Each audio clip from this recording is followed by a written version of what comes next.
to Anita's Guide to Simple and Easy Cooking. I'm Anita and today I will show you how to make mini khaja. So let's get started.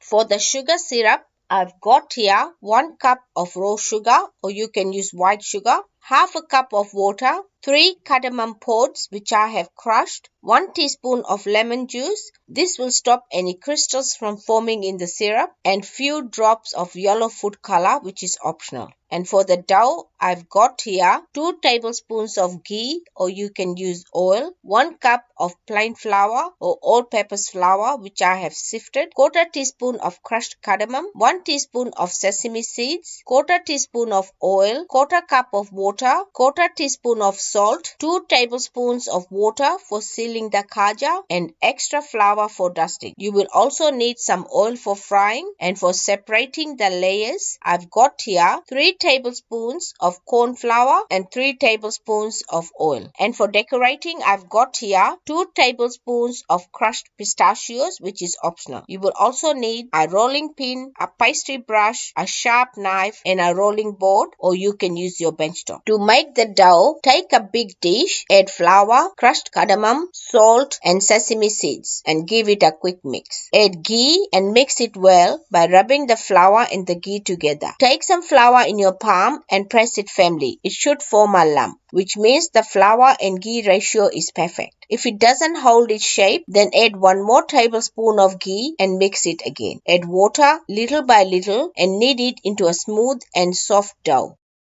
Add quarter teaspoon of oil and rub it all over the dough. Cover it with a clean tea towel and let it rest for 15 minutes while we get the syrup ready. To make the syrup, take a pot, add sugar and water, put it on medium heat and heat it until the sugar has dissolved and the syrup has started to boil, stirring it frequently. Add crushed cardamom, lemon juice, and a few drops of yellow food color. Give it a mix, lower the heat slightly and let it simmer for 4 minutes or until the syrup becomes sticky. After 4 minutes, check to see if the syrup is sticky. If your syrup is not sticky, give it 1 more minute and check it again. Turn the heat off, cover it and put it aside. To make the flour paste, take corn flour, add oil, mix it well, and put it aside. Place the dough on the bench top, or you can use your rolling board and knead it again. Roll it into a log and break it in half. Roll each half into a ball, flatten it and coat it with some dry flour. Roll each flattened ball as thin as possible and use extra dry flour for dusting. Put some flour paste on top of the roti and spread it evenly using a pastry brush or your fingers. Start from the bottom and roll it upwards tightly into a log until you are a few centimeters from the top. Apply some water on the top edge and roll it upwards 3 to 4 times to seal the edge properly. Press it lightly on the top, cut the ends off and cut it into 1 centimeter slices. There are 2 ways to make mini khaja. For method number 1, put the cut side facing sideways and lightly press it down using 2 fingers. Apply a little dry flour on both sides. Place the rolling pin in the center, lightly roll it up and down once and repeat this process. For method number 2, put the cut side facing upwards, grab the 2 ends, pinch it tightly and pull it slightly to form an eye shape. You can use whichever method you choose. Repeat this with the remaining dough.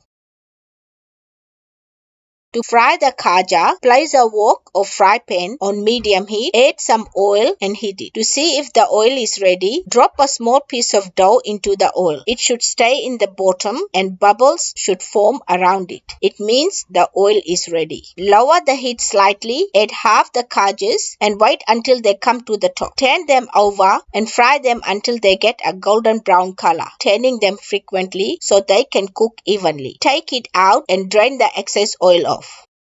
Add it to the warm syrup and flip it around so that all the sides get coated with the syrup. Cover it and let it soak for 2 minutes. Fry the second batch of khaja and repeat this process. After 2 minutes, take the khaja out of the syrup. Let the excess syrup drain off. Take it out in a dish and repeat this with the remaining khaja. I have finished making up all my khaja. Let me dish it out and show you. My mini khaja is ready and you can make it and serve it to family and friends. Leftover khaja can be stored in a sealed container for up to 3 weeks. Enjoy.